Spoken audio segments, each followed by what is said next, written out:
today, sir? Good. I have a bunch of time with you, so we're going to do a whole bunch of different things. The first is we're going to play a game that I've been playing with everyone called Save or Kill, which is a little bit different than Da Vinci's Demons, but here we go. One of these things you can save. One of these is erased from existence forever. What do you want to save? It's like a personality test. Okay. Star Wars or Star Trek? Oh, by the way, these questions are not easy. So What would you like to save? Star Wars. The Wire or Mad Men? The Wire. Game of Thrones or Breaking Bad? I was waiting on that. I was wondering what it would take to get you to that moment. Game of Thrones. Zelda or Mario? Zelda. Han Solo or Indiana Jones?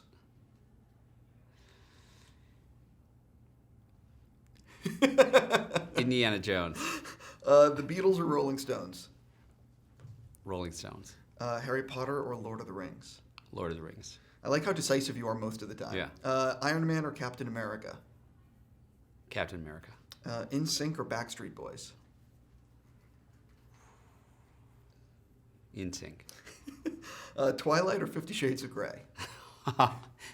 Twilight. Right, now, did you ever think today you'd be saving Twilight? Yeah, no, definitely not. Alfred or Yoda? I mean, I know. I said they were not easy. I got to go with Alfred. This one's brutal. I'll give you a pass if you want. I'll pass on this one. Scorsese or Spielberg? Scorsese. Ooh, DC or Marvel? Oh. Couldn't get you in any trouble on this one. Well, if you'd asked me 10 years ago, it would be Marvel, right? Right. Because I've done both. But now I'd have to say DC. Yeah, I think you have an allegiance to that property, or those properties. Back to the Future or Ghostbusters? Back to the Future. Sopranos or Walking Dead? Sopranos. Michael Jackson or Prince? Prince. Hey, you'd be surprised how many that goes back and Prince. forth. Batman or Superman? Batman. Woody Allen or Mel Brooks? Woody Allen. Seinfeld or Friends? Seinfeld. Tarantino, Paul Thomas Anderson? Tarantino. Blur or Oasis? Blur. And the last one, Halloween or Texas Chainsaw Massacre? Halloween. I appreciate you playing. All right. And I dropped something that I will get in a second. My jumping into why I get to talk to you today, one of the things about Season 3 is that it just starts, and it does not slow down. It's like non-stop. Talk a little bit about the change this season and the fact that it is literally non-stop. Well, the whole season is nonstop, and as opposed to, I think the first season took place over about a year and a half. The second season took place over about 8 months. This season takes place over about a month, I think, and it's all kind of wrapped around the siege of Otranto, which was this real event when the Ottoman Empire invaded Italy. So it's much more propulsive in that regard. I mean, it really is a sort of 10-hour miniseries or movie, if you will. Well, one of the things, and I'm not going to spoil anything, but in the second episode, big things happen in the show. Was that always the case? That, like, how did you know? You know what I mean? When you guys were arcing it out and figuring it out, was it always this way? Yeah, I mean, some of the big things that I think you're referring to in the second episode, we always intended to have those happen in the second episode. But I will say, I feel like we're in this golden age of television everyone's talked about, especially serialized television. And I think the audiences, I think some shows have fallen into kind of a natural rhythm where certain things, like the 9th episode out of 10, something big always seems to happen. And I think there was a bit of a conscious decision on our part this season to kind of break that unconscious pattern. So some big things happen in 2, some big things happen in 5, some big things happen in 8.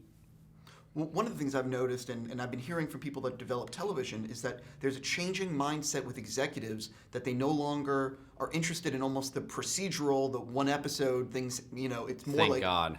I'm ecstatic, but it seems like all these executives now are like, I want it serialized, and I need it so it can play for streaming. Well, personally, I just have no interest in episodic television. I only watch serialized television. I like the novelistic approach. I like sometimes taking the slow burn and letting characters build and develop. And I like seeing good characters slowly evolve and becoming bad characters, and bad characters evolve and become good characters. And I just think it's a lot more interesting. And for me, serialized television, that's something that TV can do that film can't.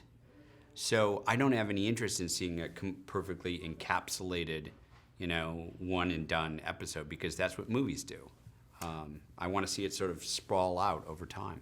I have not seen the finale of this of season 3. However, I am wondering, because you guys made it without knowing it was the end of Not exactly. Oh, so you knew, or maybe. So we knew it was a possibility, and what we always do on this show is we finish principal photography and then we edit for a few months. And then we go back for a week or two and do additional photography so we can course correct certain things. And so we shut down for about 2 months while we were editing, and it was during that period that we made the decision to end the show. And then we went back and we filmed for about 10 more days. And so we wrote a lot of new material. And in fact, episode 10, we changed about 15 minutes of the episode, quite a bit, almost a third of the episode. Was it the third towards the end? Ish, but we changed some other things, and that's something we've always done. And I think it's important to do with serialized shows sometimes. Is you discover things as you're editing. Certain characters pop, you get certain ideas, and so a smart approach is to do principal photography, take a break, and then tweak things a little bit. It's almost like the Marvel method, Yeah. where they definitely do reshoots and they plan for it. Well, it used to be in the old days of Hollywood, back in the 40s and the 50s, that a lot of films in their budget had standard reshoots. That was just part of the process. And in any serialized show, I think that's a really smart way to go.